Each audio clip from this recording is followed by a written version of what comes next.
नमस्कार। आज मेरी चर्चा का विषय है शोध की परिभाषा, स्वरूप एवं उसके प्रकार। बुद्धि संपन्न होने के कारण मनुष्य आरंभ से ही जिज्ञासु प्रवृत्ति का रहा है। हर क्षण उसके मन में किसी न किसी जिज्ञासा का जन्म होता है और जब तक उसकी जिज्ञासा का शमन नहीं हो जाता वह शांत महसूस नहीं कर सकता। यही जिज्ञासा उसे खोज या शोध की ओर प्रवृत्त करती है। इसी शोध का परिणाम हमें नए नए आविष्कारों के रूप में दिखलाई पड़ता है। इसी शोध की प्रवृत्ति ने आदि मानव को सुसंस्कृत प्राणी बना दिया। नित नवीन सोच ही ज्ञान विज्ञान के क्षेत्र में नूतन शोध को प्रेरित करती है। देखा जाए तो संसार की हर वस्तु शोध का विषय है। सारा ज्ञान विश्लेषण के योग्य है। अज्ञात को ज्ञात बनाना तथा ज्ञात को पुनर्विवेचन द्वारा स्पष्ट तथा व्यवस्थित करना ही शोध है। शोध, अनुसंधान, खोज, अन्वेषण, गवेषणा आदि सभी हिंदी में पर्यायवाची शब्द हैं। अंग्रेजी में अनुसंधान को रिसर्च कहा जाता है। शोध शब्द की उत्पत्ति शुद्ध धातु से हुई है, जिसे सामान्य अर्थों में शुद्ध करना, बनाना, रूप देना, त्रुटियों को दूर करना, रहस्यपूर्ण बातों की खोज करना एवं अज्ञात तथ्यों का पता लगाना है। डॉक्टर तिलक सिंह के अनुसार अनुसंधान के क्षेत्र में अज्ञात तथा विस्मृत तथ्यों को सर्वग्राह्य बनाना और ज्ञात तथ्यों को नवीन दृष्टि से संदेह रहित तथा निर्भ्रांत बनाना शोध कहलाता है। शोध का समानार्थी अथवा पर्यायवाची माना जाने वाला समर्थ शब्द है अनुसंधान।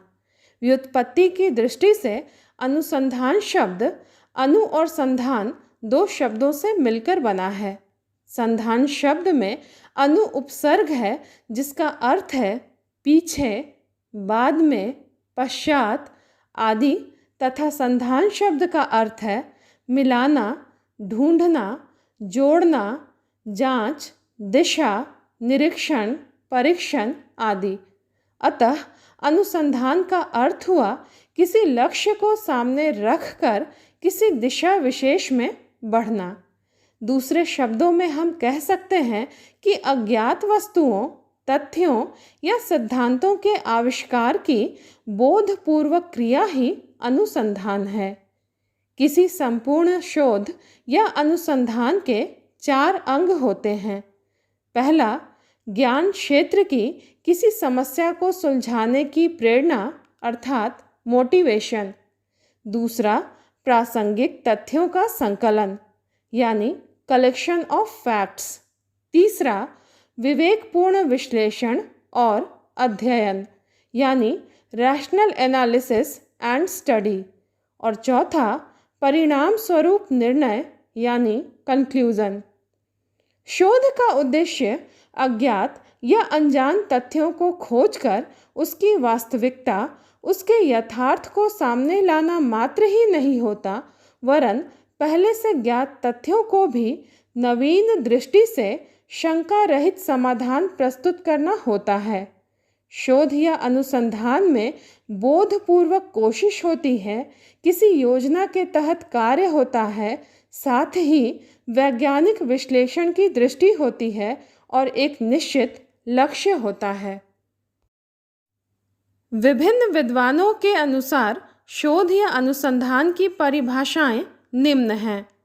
श्री देवकीनंदन श्रीवास्तव के अनुसार अनुसंधान मूलतः एक विशिष्ट दृष्टिकोण से किसी विषय सामग्री का चयन करके उनकी सूक्ष्म छानबीन के उपरांत उपलब्ध निष्कर्षों के सहारे सत्य की तथ्यपरक स्थापना है। डॉक्टर सुरेश चंद्र गुप्त के अनुसार ज्ञान की किसी विशिष्ट शाखा में जिज्ञासा रखते हुए उस दिशा में खोज द्वारा उपलब्ध होने वाली सामग्री का क्रमशः परीक्षण और समीक्षा ही अनुसंधान है।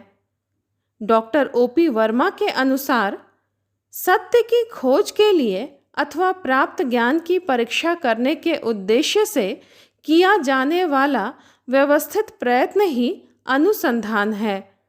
श्री N.R. स्वरूप सक्सेना के अनुसार अनुसंधान एक वैज्ञानिक खोज है जो क्रमबद्ध प्रयासों द्वारा ईमानदारी के साथ बुद्धिपूर्वक पूर्ण रूपेण की जाती है। Doctor S.N. गणेशन के अनुसार अनुसंधान अथवा शोध उस प्रक्रिया या कार्य का नाम है जिसमें बोधपूर्वक प्रयत्न से तथ्यों का संकलन कर सूक्ष्मग्राही एवं विवेचक बुद्धि से उनका अवलोकन विश्लेषण करके नए तथ्यों या सिद्धांतों का उद्घाटन किया जाता है। विश्वविद्यालय ज्ञान को पराकाष्ठा तक पहुंचाने का सर्वश्रेष्ठ माध्यम है। ज्ञान किसी भी राष्ट्र की पहचान का परिचायक होता है, जिस कारण विद्वान विश्वविद्यालयों में राष्ट्र की आत्मा की सत्ता स्वीकार करते हैं। डॉक्टर रविंद्र मिश्र ने हिंदी शोध में लिखा है, समाज विश्वविद्यालय को ज्ञान के तीर्थों के रूप में देखता है। ज्ञान के इन तीर्थों का प्रयोजन मात्र ज्ञान का दान ही नहीं, ज्ञान की वृद्धि भी है। प्रत्येक विश्वविद्यालय के शोध के अपने अपने नियम हैं, परंतु सभी का शोध से अभिप्राय एक ही है, मौलिकता, अज्ञात या अल्पज्ञात तथ्यों की खोज और उनका महत्व, उपलब्ध तथ्यों की नवीन व्याख्या, सम्यक निर्णय की क्षमता, ज्ञान की अभिवृद्धि तथा प्रतिपादन सौष्ठव आदि तत्वों को समाहित किए शोध निश्चित रूप से श्रेष्ठ होता है और अपने उद्देश्य में सफल होता है। शोध का मुख्य उद्देश्य या प्रयोजन अज्ञात की खोज से शुरू होता है। ज्ञान विज्ञान की पूर्ण गहराई तक, उसकी तह तक पहुंचना ही शोधार्थी का लक्ष्य होता है। साहित्य के क्षेत्र की व्यापकता के कारण ही शोध का क्षेत्र व्यापक एवं विस्तृत है। डॉक्टर सरनाम सिंह शर्मा के अनुसार साहित्य प्राचीन पात्रों और घटनाओं से लेकर इतिहास से मानवीय संबंधों एवं प्रतिबंधों की योग्यता अयोग्यता, अपेक्षा उपेक्षा और संभावना को लेकर समाजशास्त्र से प्रकृति के परिवेश में स्थानों, नदियों, पहाड़ों, मैदानों, वनों, मार्गों आदि को लेकर भूगोल से अनेक युग क्रांतियों के कारण और परिणामों की आलोचनात्मक व्याख्या करके राजनीति से एवं भौतिक तत्वों एवं पदार्थों के संबंध के परिणाम को लेकर विज्ञान से अपना संबंध जोड़ता है।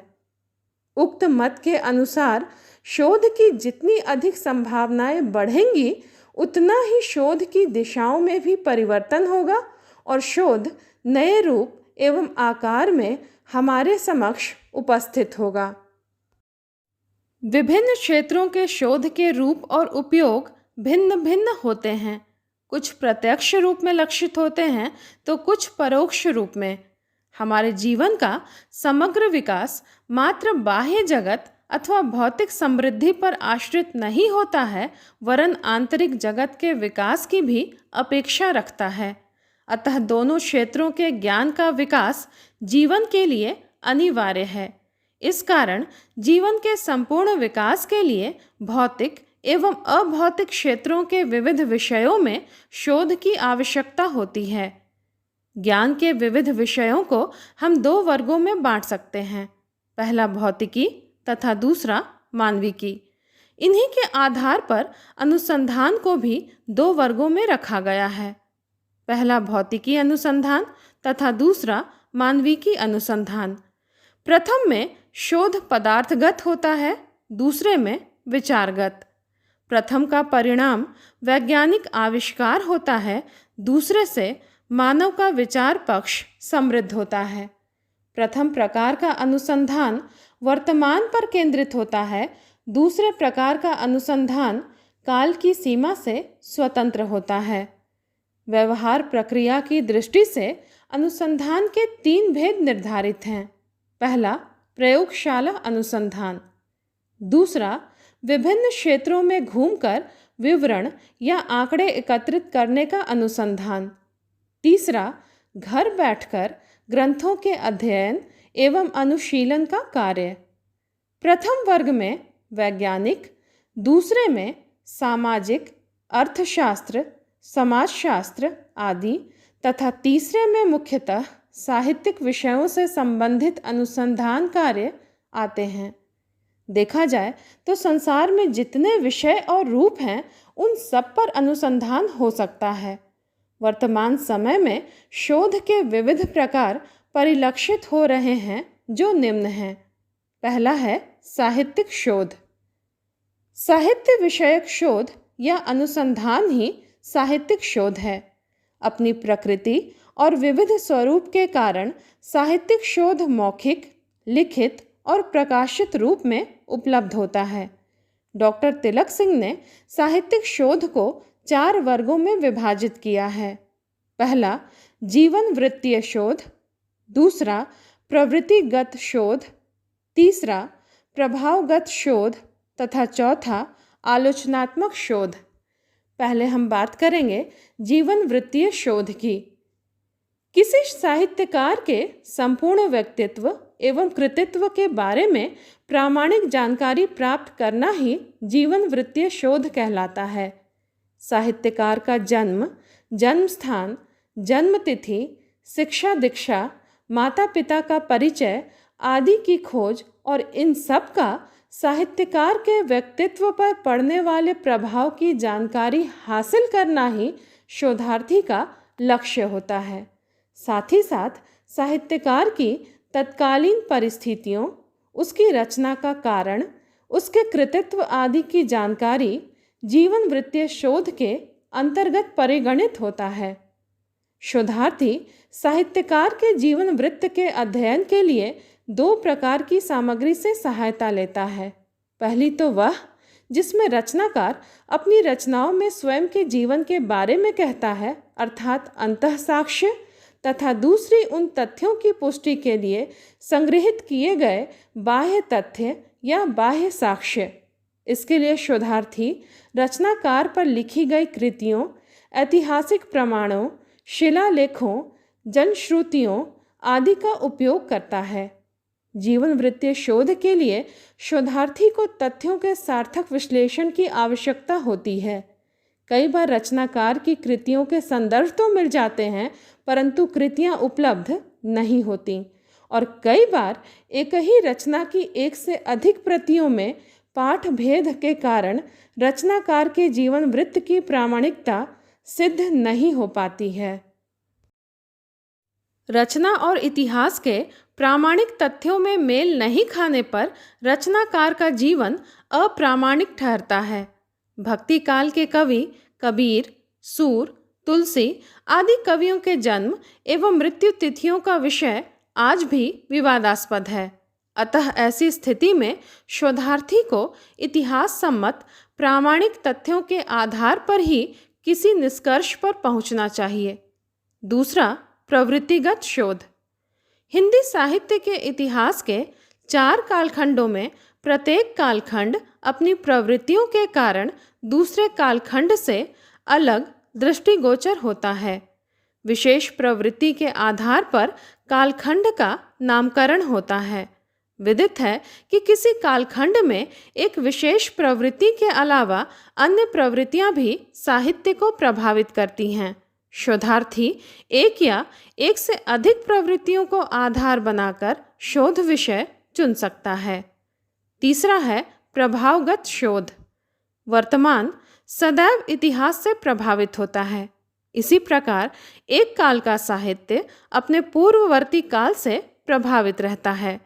संस्कृत साहित्य समय परिवर्तन के बावजूद गतिशील बना रहा। इसी कारण हिंदी साहित्य पर संस्कृत साहित्य का प्रभाव स्पष्ट परिलक्षित होता है। उदाहरण के लिए हम सूरदास की रचनाओं को ले सकते हैं, जिन पर श्रीमद् भागवत पुराण का प्रभाव पड़ा है। उसी प्रकार तुलसीदास रचित रामचरितमानस पर वाल्मीकि रामायण का, रीतिकालीन कवियों की रचनाओं पर संस्कृत के रीति ग्रंथों का प्रभाव दिखाई पड़ता है। संस्कृत के अतिरिक्त प्राकृत, अपभ्रंश या किसी अन्य भारतीय भाषा या विदेशी भाषा का प्रभाव भी उक्त शोध के अंतर्गत आएगा। भाषा के साथ साथ भाव, विचार, दर्शन आदि कई प्रकार से एक काल के साहित्य का प्रभाव दूसरे काल के साहित्य पर पड़ता है। दूसरे काल पर पड़ने वाले इसी प्रभाव का अध्ययन प्रभावगत शोध के अंतर्गत आता है। चौथा है आलोचनात्मक शोध। साहित्यिक शोध के अंतर्गत आलोचनात्मक शोध आधुनिक युग की देन है।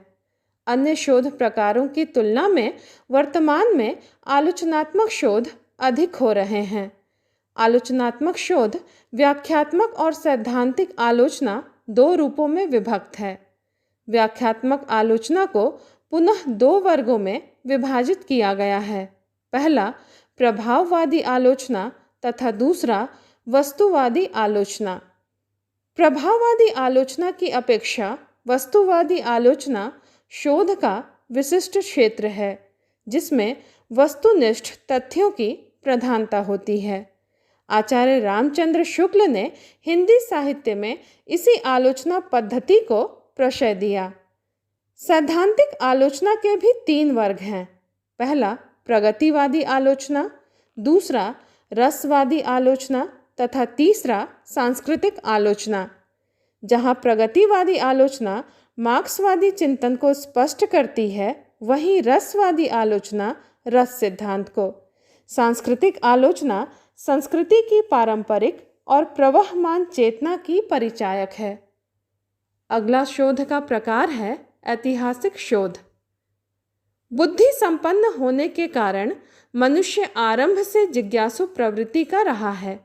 मनुष्य की इसी जिज्ञासा ने ऐतिहासिक शोध की सृष्टि की। प्रत्येक काव्य रूप, प्रवृत्ति, भावधारा, दर्शन, काव्य सिद्धांत, शैली आदि का एक इतिहास होता है। भाषा सदा से पूर्वापर संबंधों पर आधारित रही है, अतः उसके परिवर्तन एवं विकास के कारणों का पता ऐतिहासिक शोध से चलता है। ऐतिहासिक शोध एक श्रम साध्य शोध का रूप है। इतिहास के तथ्यों को जानने और परखने का कार्य, तथ्य सामग्री को इकट्ठा करने का कार्य अत्यंत ही परिश्रम से भरा हुआ है। इसके लिए सामान्यतः विषय के अनुसार ही शोध सामग्री एकत्रित की जाती है। लोक साहित्य के अध्ययन से भी हमें किसी काल के परिवेश का पता चल सकता है। ऐतिहासिक शोधार्थी शिलालेखों से भी मदद ले सकता है। ऐतिहासिक शोध के अंतर्गत इतिहास का पुनर्लेखन, उद्भव और विकास, परंपरा, पृष्ठभूमि, साहित्य धारा, विधा, प्रभाव आदि अनेक रूपों में शोध कार्य हो सकता है। अगले शोध का प्रकार है तुलनात्मक शोध। शोध का उद्देश्य होता है सत्य की खोज। शोधार्थी सत्य की प्रामाणिकता के लिए रचना या युग विशेष के साथ साथ साहित्यकारों का भी अध्ययन करता है। सामान्य अध्ययन में रचना और रचनाकारों की भूमिका शोधार्थी के लिए अपने तथ्यों को पुष्ट करने में सहायक मात्र होती है, लेकिन जब यही अध्ययन दो रचनाओं, दो रचनाकारों, दो कालों, दो भाषाओं, दो प्रवृत्तियों या दो विधाओं पर समानांतर किया जाता है, तब यह तुलनात्मक अध्ययन और विश्लेषण तुलनात्मक शोध कहलाता है। शोधार्थी दो रूपों में तुलनात्मक शोध कर सकता है। पहला रूप है एक भाषा के अंतर्गत तुलनात्मक शोध और दूसरा है दो भाषाओं के अंतर्गत तुलनात्मक शोध। पहले रूप में शोधार्थी एक भाषा के अंतर्गत दो विधाओं, दो प्रवृत्तियों की, दो कालों की, दो रचनाओं एवं रचनाकारों आदि की तुलना कर सकता है। उदाहरण के लिए दो रचनाओं की तुलना में रामचरितमानस और रामायण का तुलनात्मक अध्ययन, दो रचनाकारों की तुलना में देव और बिहारी का तुलनात्मक अनुशीलन आदि विषय को लिया जा सकता है। दूसरे रूप में दो भाषाओं के साहित्य पर किया जाने वाला तुलनात्मक शोध कठिन माना जाता है। हिंदी भाषी शोधार्थी किसी दूसरी भाषा के साहित्य के साथ तुलनात्मक शोध तभी कर सकता है जब उसे दूसरी भाषा पर पूर्ण अधिकार हो, उसकी पूरी जानकारी हो। दो भाषाओं के तुलनात्मक शोध के अंतर्गत दो लेखकों की तुलना, एक साहित्यिक प्रवृत्ति की तुलना, एक काल विशेष की तुलना, एक विधा की तुलना आदि विषय आ सकते हैं। उदाहरण के लिए एक साहित्यिक प्रवृत्ति की तुलना में हिंदी तथा तमिल का शैव भक्त साहित्य, एक विधा के अंतर्गत हिंदी और पंजाबी उपन्यासों में विभाजन की त्रासदी आदि विषय लिए जा सकते हैं। सामान्य शोध कार्य की तुलना में तुलनात्मक शोध कठिन होता है, क्योंकि एक ही दिशा क्षेत्र में शोधार्थी का ध्यान एक जगह केंद्रित होता है। वहीं तुलनात्मक शोध में शोधार्थी को दो दिशाओं में ध्यान लगाना होता है।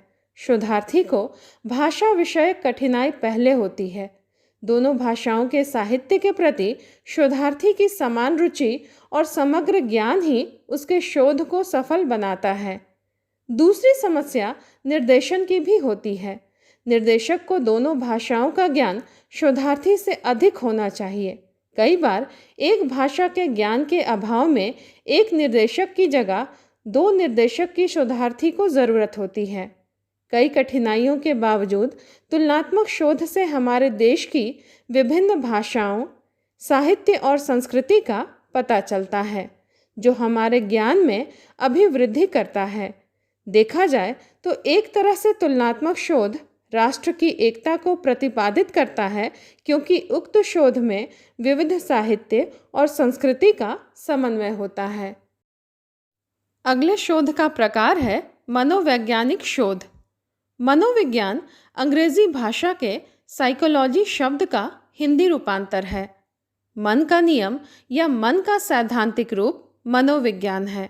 साहित्य मानव मन की अभिव्यक्ति है और उस अभिव्यक्ति का मन के स्तर पर किया गया विश्लेषण मनोवैज्ञानिक शोध कहलाता है।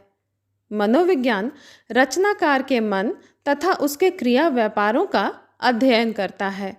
मनुष्य किसी विचार की ओर उन्मुख क्यों हुआ, यह सामान्य व्यक्ति के लिए एक सामान्य प्रश्न है, किंतु मनोवैज्ञानिक के लिए यह उस मनुष्य की मन की ग्रंथियों को समझने का आधार है।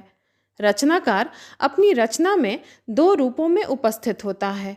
एक में वह स्वयं अपने निजी भावों को अभिव्यक्त करता है तथा दूसरे में वह समष्टि के माध्यम से व्यष्टि की बात करता है, अर्थात अपने मन के भावों की अभिव्यक्ति किसी अन्य व्यक्ति के माध्यम से करता है। उक्त दोनों प्रकार की कृतियों में रचनाकार के भावों की अभिव्यक्ति का शोधपरक अध्ययन मनोवैज्ञानिक शोध के द्वारा संभव है। हिंदी साहित्य के आदि काल में ही वीर काव्यों की रचना ने शौर्य भाव की मनोवृत्ति को आधार दिया। आगे चलकर भक्ति काल में भक्ति, रीति काल में श्रृंगार तथा आधुनिक काल में नैतिकता, अहम, कुंठा, घृणा आदि मनोवृत्तियों का रूप धारण किया। मन की इन्हीं वृत्तियों का जानकार मनोवैज्ञानिक आधार पर शोध कार्य कर सकता है।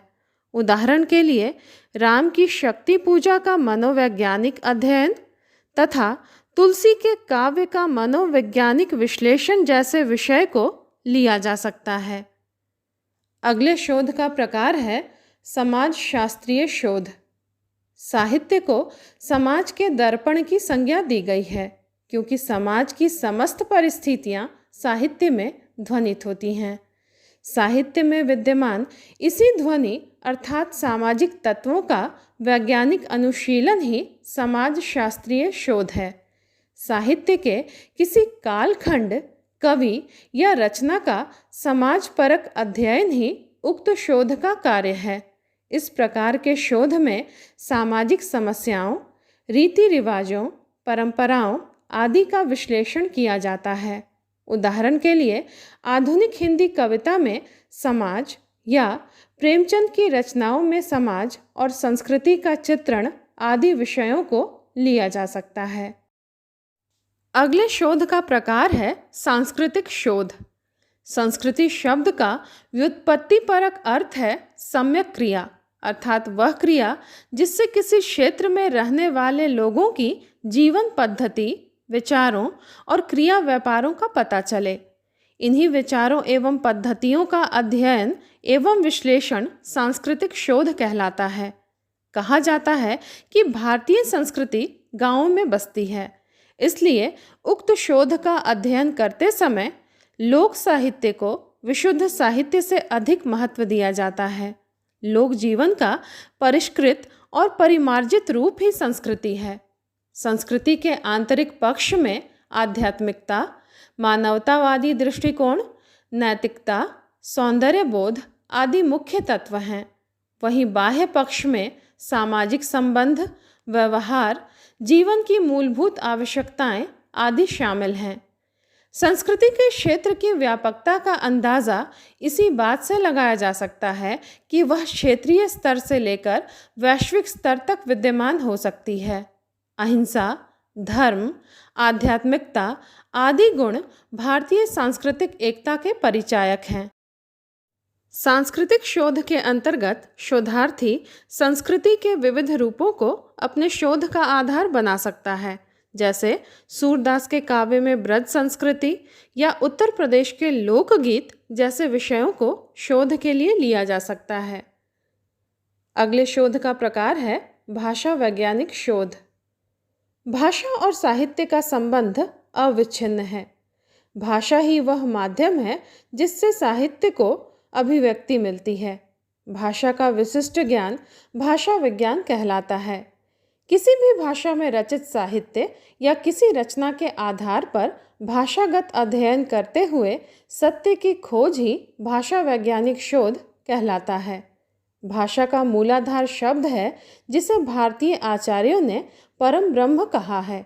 साथ ही भाषा के दो रूपों को स्वीकार किया गया है, सामान्य भाषा और साहित्यिक भाषा। साहित्यिक भाषा की संरचना रचनाकार की मानसिक संरचना का परिचायक होती है। भाषा की संरचना और उसके व्यवहारिक रूप के शोध के लिए भाषा विज्ञान के प्रमुख आधार रूपों को स्वीकारा जा सकता है, जिनमें भाषा की संरचना में सहायक शाखाएं ध्वनि विज्ञान, शब्द विज्ञान, पद विज्ञान, वाक्य विज्ञान आदि तथा उसे व्यवहारिक रूप प्रदान करने वाली शाखाएं अर्थ विज्ञान, शैली विज्ञान आदि हैं। इन शाखाओं को आधार बनाकर साहित्यिक रचनाओं की भाषा का चार भिन्न भिन्न पद्धतियों द्वारा अध्ययन किया जा सकता है। पहली पद्धति है वर्णनात्मक, दूसरी ऐतिहासिक, तीसरी तुलनात्मक तथा चौथी प्रयोगात्मक। उक्त पद्धतियों में भाषा की रचना प्रक्रिया, भाषा का विकास क्रम, एक भाषा का किसी अन्य भाषा से तुलनात्मक अध्ययन तथा शब्दकोशों तथा लिपि सुधार आदि को लिया जाता है। साथ ही साथ उक्त शोध में दूसरी भाषाओं से हिंदी भाषा में आए शब्दों के स्रोतों का अध्ययन भी आवश्यक होता है। उक्त शोध के अंतर्गत अवधि का विकास, परिनिष्ठित हिंदी का स्वरूप, आधुनिक हिंदी भाषा का विकास आदि विषय आ सकते हैं। उपर्युक्त शोध के विविध प्रकारों एवं विषयों की विवेचना से स्पष्ट है कि हिंदी साहित्य जगत में न तो क्षेत्र वैविध्य की कमी है और न ही शोध हेतु विषयों का अभाव। नित नए लेखकों और उनकी रचनाओं, नए विमर्श आदि शोध के क्षेत्र को व्यापकता प्रदान कर रहे हैं। साथ ही इंटरनेट, कंप्यूटर जैसे माध्यमों ने शोध की सामग्री को शोधार्थी के और अधिक समीप ला दिया है। निश्चित रूप से आवश्यकता इस बात की है कि शोधार्थी नए नए विषयों के साथ सतत प्रयास करते हुए शोध को अधिक से अधिक समृद्ध बनाएं, जो शोध की समृद्धि के साथ साथ उनकी विचार चिंतन शक्ति को भी बढ़ावा देगा। धन्यवाद। इस विषय का संदर्भ डॉक्टर हरीश अरोड़ा की पुस्तक शोध, प्रविधि और प्रक्रिया में देखा जा सकता है। धन्यवाद।